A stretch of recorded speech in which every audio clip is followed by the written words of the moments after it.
And I think if there were ever a political bill, this is it. I really do. You know, I was disappointed in the car wash bill. I was disappointed in the green light bill. But, you know, Mr. President, I rise to apologize. I do. I rise to say I'm sorry to every farmer and every farm worker throughout this great state. And you know why I say I'm sorry? Because neither the farmer nor the farm worker wants this bill. This is terrible public policy.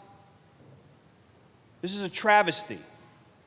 And we talk about history. I'm afraid that this is the death knell for farmers across this great state. In the last 5 years, 20% of our dairy industry has gone down the tubes. Suicide amongst farmers, up 30%. FarmNet, now offering mental health first aid training. They say we're in the midst of the worst farm depression and recession since the 1980s. And I am convinced that this particular bill is being driven by politicians looking to score political points or looking to put a feather in their political cap with absolutely no regard for people like I know back at home, like Scott and Laura Gleason. I have over $1 million in payroll annually.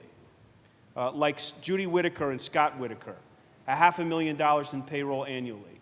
These people care deeply, deeply about the people who work for them, like their own family, like their own family. They bust their ass. They work 18 hours a day, sub-zero conditions, hot conditions. They care a great deal about their employees.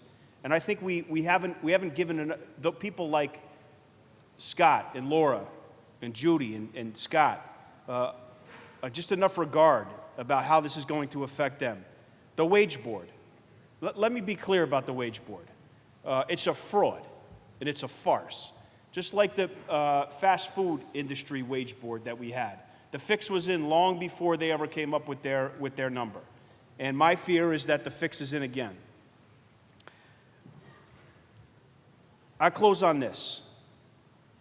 I think the Farm Bureau at large has done a gross disservice to the people that they're supposed to represent.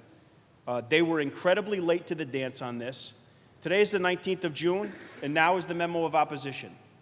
They ran around here and had rallies, and you know, everything was great.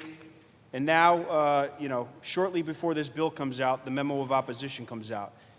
From my estimate, I would say that they failed to properly represent the hardworking men and women in the agriculture industry. And Senator Savino, you're right. We have to do more for agriculture. We do. You know what? As elected officials, we can't pontificate about how great agriculture is and how important it is to the people of this great state, and then really turn our back on them. We give them a pittance in terms of the state's budget. We need to do much better. You know, Chairwoman of the Agriculture Committee has a bill to reduce suicide amongst farmers. I think it's a great bill.